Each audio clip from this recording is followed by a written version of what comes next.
Hi, I want to talk a little bit about Britain's tabloid press. This is something I've commented on before, but it's kind of become topical again with the situation around the Duke and Duchess of Sussex. Um, there's a few things I want to talk about here, a few different angles I want to look at.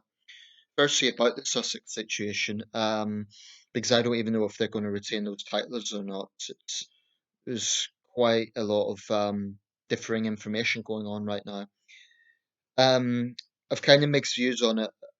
My sympathies are more in favour of the Sussexes, but I also think that they need to accept, and it appears that they have, that if they're going to have a less high-profile lifestyle, that cannot be publicly funded. Um, there was even different opinions within Canada, with the Globe and Mail newspaper um, having quite an angry editorial about them not staying in Canada, certainly not in a high profile capacity, as it would damage constitutional issues and even damage Canadian British relations. Whilst initial reports said they would be welcomed in Canada, and Justin Trudeau certainly gave that impression. Um, my thing about the Sussexes is this is kind of one of those things where, from a human point of view, there is sympathy there, because, I feel this is a young couple. They obviously love each other, and I wish them all the best. But there has also been, I mean, when it comes to relationship with the press, I totally understand Harry's sensitivity. Sun had a pretty arrogant article where they were saying that Sussexes need to grow up, but I do understand from a human point of view, if not direct point of view, Harry's sensitivity around this with what happened to his mother. He wants to protect his wife as well. On the other hand, in some ways, like Princess Diana, they also used the press when it was convenient for them. I mean, when it was a case of promoting charities, the charity work, and there is a degree of hypocrisy from the Sussexes insofar as, for example, traveling private jet whilst promoting green issues. And I think it's legitimate to call out those things. I'm biased. I'll be honest here. I am biased because I do not like Britain's tabloids. I can't pretend to sit on the fence with this. I mean, Harry and Meghan have very privileged lives, and they know they do. I personally think that no one has a right to question Harry's patriotism.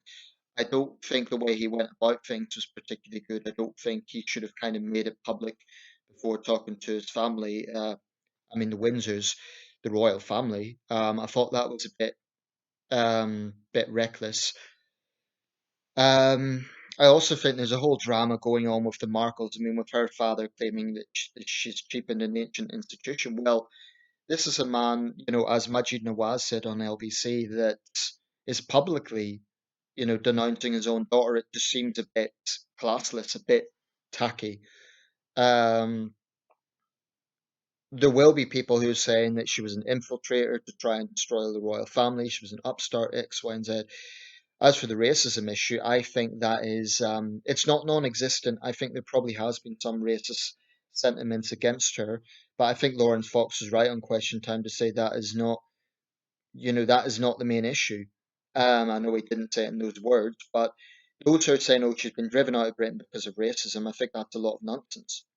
Um, firstly, she's a mixed race woman. She is actually more white than black, in terms of, she does not look like a typical black woman, put it that way.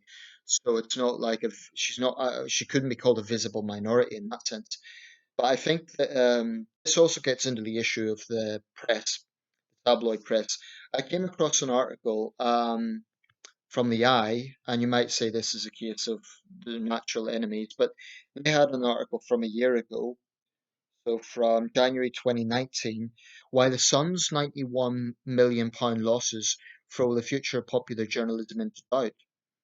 And this is by Ian Burrell, not to be confused with Ian Burrell.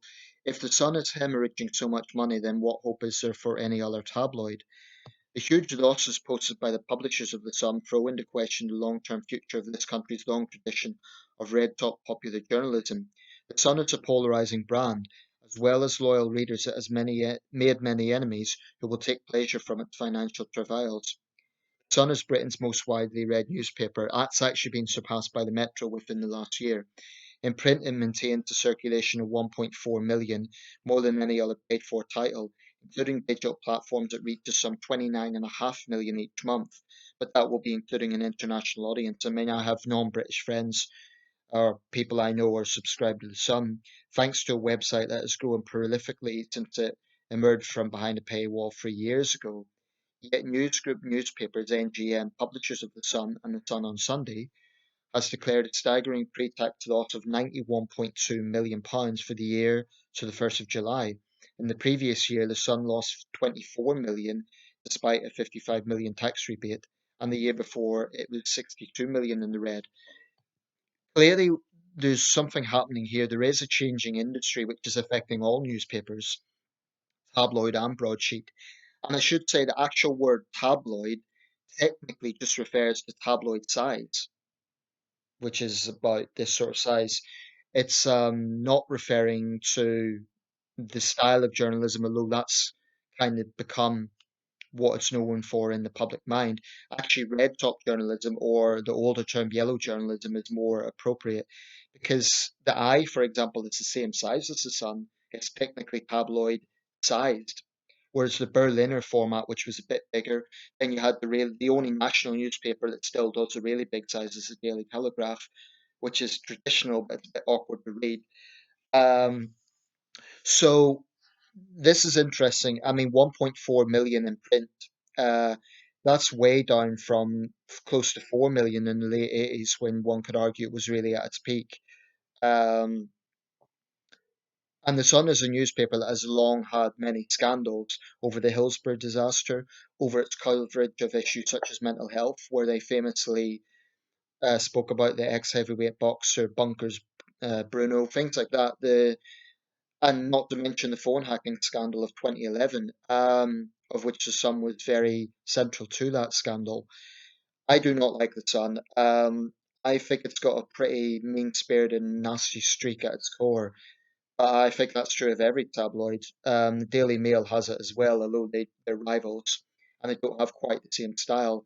The Mail sort of tries to present itself as a bit higher market. Um, so here's my take on tabloids. I accept that there is a place for them within the press industry. Clearly, they're not going to go away. Clearly, most people are more likely to read a tabloid if they read any newspaper than want to sort of divulge the in-depth articles on the Iranian situation or whatever in the Times or the Independent or the Guardian. There's also the price issue. Obviously, tabloids are significantly cheaper. For example, the Times sells for £1.80. The Sun is 55 pence. So there's that discrepancy. Although the Eye is only 65, it's the cheapest so-called quality paper. Now, tabloid people might say, well, that's reverse snobbery. There's a snootiness with the so-called quality papers where they sort of look down on people. I do think that the Times, for example, sometimes I call it they put a lot to the arts in some of their leading features, which is maybe a little bit elitist, a little bit establishment, whereas the Sun pitches to more popular tastes. So I understand that. But what I dislike about the Sun, and you can see this with all tabloids, there is an institutional arrogance there, whereby they never ever admit that they're wrong, or the rare occasion that they do, it's only because of pressure. Now, maybe you could say this is true of every newspaper, but they've signed up to IPSO, which is sort of the press regulator, and they claim on their masthead that they have to apply the journalistic standards, but it's minimal at best, because the style of journalism that comes out from the Sun to me is gutter journalism. I mean, they won't tell outright lies because they're not stupid. They know that that would end up in libel cases, but the way they report certain stories to me just lacks any sort of decorum or professionalism whatsoever. The thing about the print press, the print tabloids, is they can afford to be incredibly opinionated, and that's okay. There's a place for that within. I think that's important. I don't believe that every newspaper should be 100% neutral. That isn't realistic and it will never happen. But what I would like to see is I would like to see the Sun decline somewhat, um, to maybe teach them a little bit of humility. I mean, there's a lot of hypocrisy from these tabloids as well. For example, I was reading one sort of one spread, right? On one page, they have an article where the Sun's campaign to stop stalking, and you think, oh, what, fair play to them. They want to stop this damaging crime, and help stop stalking, tougher penalties for stalkers, etc. The next page, they have a celebrity that is clearly a paparazzi photo. The paparazzi are stalkers. So the fact of the matter is, the tabloids, maybe to a lesser extent than the past, but they still use paparazzi or at least paparazzi esque photos. So there's a real issue there regarding privacy and invasion of privacy, which I regard as a basic human right. I mean, the way I see it is if a public figure, I actually debated with Nick Ferrari on this on LBC. I called into LBC.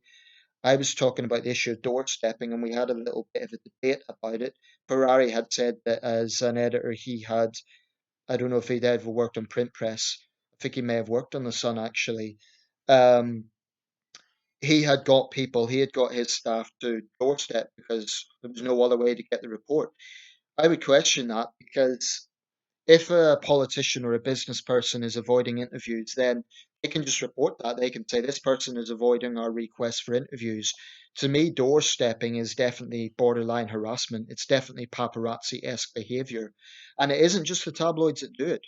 Even so-called quality papers like the Times and the BBC has done it. In fact, the BBC has an editorial guideline over how journalists should go about doorstepping almost to cover themselves, which is astonishing. I find it astonishing that any self respecting journalist can engage in this sort of behavior. I understand hard hitting, investigative journalism sometimes requires certain tactics that means taking someone maybe off guard, but to me, going to their own home is definitely crossing a line. Anyway, that's my opinion. Um, but could it be that our tabloids are indeed in decline? I don't know. There has definitely been a transition from the print press to online formats, and this is seen across the board. If you look at the figures for every national paper, with the possible exception of the Metro, they've all declined from 10, 20, 30 years ago. So the industry is definitely changing. It may even be that in the next, I don't think the next 10 years, but maybe the next 15 to 20 years, print newspapers will be gone. They'll be archived. There'll be, that's why my own collection, I mean, check this out. See that pile?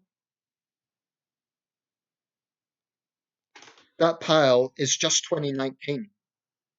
That tall pile. So this is why I collect newspapers. I've been doing it for years, and I even collect, by the way. Now maybe I'm going to risk sounding like a hypocrite here. I'll buy the Sun. I'll buy papers that I don't like, that I don't like the stance of. So they might turn around and say, "Oh well, you're a hypocrite because you're criticizing us, but you're buying the product." Well, yeah, but yeah, I can't argue against that. It's true, but it's archives, right? So that's history. If these newspapers do become defunct, they're there. Also, I don't think I can criticize something if I don't have a way of looking at it, if I don't have a way of analyzing it. Uh, but yeah, I mean, I do find them profoundly arrogant sometimes. They'll always hide behind press freedom, and the way they report things is very tactless, in my opinion. They say they uphold journalistic standards. Well, they will do so short of telling outright lies, although they have in the past, because they don't want libel cases on their hands. But the way I see it is, journalism, and I know this. I'm studying freelance journalism right now. My end goal is to get the criteria to be a freelance journalist. I'm learning. I'm humble enough to admit that there's a lot of things I still have to learn. But I'll say this: editors are under huge pressure. I accept that. It's not an easy job. They have very tight deadlines to meet. They do work very hard, but I still think that it's legitimate to question the style of journalism, and is that really an asset to civic society? I mean, the way they cover sensitive issues, the way they cover, um, the way they will take one example and try to hold that up for being, for example, they'll take a benefit sheet who's, really abusing the system, and they'll hold that up to attack all claimants. And you just have to look at the likes of Trevor Kavanagh and other such hacks in the tabloid press to see how arrogant they are. Like, it's perfectly fine for them to vilify and lambast politicians, but as soon as a politician criticizes them, then they shout about freedom of the press. So the way I see it is tabloid hacks can give, but they can't take. Um, and I find that pretty arrogant. Um, I mean, I'll defend the right to ask difficult questions, to even dislike a particular political figure, and that's their job. But there is something about the tabloid press. There's a fundamentally mean-spirited in nature. There is a thread that runs through their style of reporting that I really don't like. Not just the sensationalism, but it's just a mean-spirited attitude about the way they go about things, which I really don't like. Anyway, and sometimes I get very, very angry with it. I won't lie. Sometimes the way the tabloids report certain things, their double standards, their arrogance, it makes me very, very angry sometimes. And I feel like, bursting into an office of one of these editors and yelling at them saying, you know, how can how can you call yourself a professional journalist? But anyway, that isn't going to happen. They bet they've got very high security. But I do think that in election time, for example, people need to vote with their conscience. And I think we need to remember that these people don't own democracy. They have an important part to play. But I think sometimes tabloid editors arrogantly think that they can kind of control public thinking, and they can sway people in one way or another. And on some level they can, but they need to remember that, power is only what people give them. And it's true that Sun is always going to sell better than, for example, but put it this way, if the Sun does greatly decline and force them to eat some humility, I would I would be quite pleased about that. I think the tabloids do have a role to play in society, definitely, because if I understand that there are certain reports or certain subjects that they will touch that other papers don't. The fact that they're not going to be PC about that, sometimes you need a certain degree of sensationalism. I recognize that, a certain degree, in order to really bring attention to an issue in a way that a very sort of academic style of journalism won't. But I still think that there is an aspect of the British tabloids that is notorious with good reason. I mean, if you've seen the Bond film Tomorrow Never Dies, the whole backstory is about a ruthless media tycoon played by Jonathan Pryce, loosely based. Many people think he's based on Rupert Murdoch. Apparently, it was actually Conrad Black. But anyway, um, I'm not saying that the editor of the Sun stages wars, but I just find that these people are very good at criticizing. But when the criticism turns on them, they tend to hide behind the freedom of press argument. Well, freedom of the press gives them a right to scrutinize those in power, um, but I don't think it means that their style of journalism cannot be criticized. Um, and I think, they should be obliged when they get something wrong on the front page. It's not good enough to me that they make a tiny apology on page 30. I think they should be obliged to make a full scale apology because of the damage it's done to an individual's reputation. I mean, Sun has done this many times. For example, there was a young woman murdered in Bristol, a chef. It was a high profile case. The Sun didn't outright accuse the suspect at the time, but They presented him as an oddball, as the rather curious Mr. I forget his name now. It turned out the man was totally innocent, and it was actually a younger Dutchman who was responsible for the crime. Now, they hadn't outright accused this guy, but the way they were reporting it was like he was an oddball, like he should be under suspicion. And it's the way they done it. It's legitimate to ask questions, but the way they done it just shows how tactless these people can be. As I understand it, he did take a legal case against them, and I hope he got a very big settlement.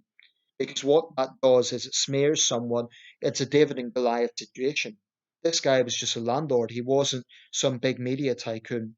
So very often it's a David and Goliath situation when it comes to the tabloids.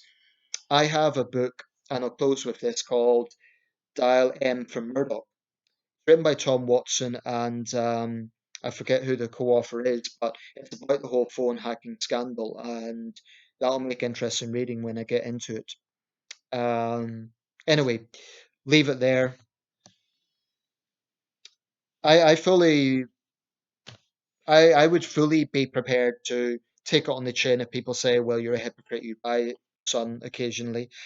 Yeah, I'm a hypocrite, but I'm not a powerful hypocrite, right? And my hypocrisy doesn't hurt people in the way that Sun's hypocrisy can do. For example, their endorsement of the paparazzi. But I think, they will really crucify celebrities. Look at the way they have covered Hugh Grant ever since he stood up to them. They've totally tried to degrade him in terms of his reputation. They've totally mocked him simply for having an opinion on things. This is what I mean, I think at their core, the tabloids are bullies. I really do. And I think they believe they can throw their way around Fleet Street and do what they want. That's why I fundamentally dislike them.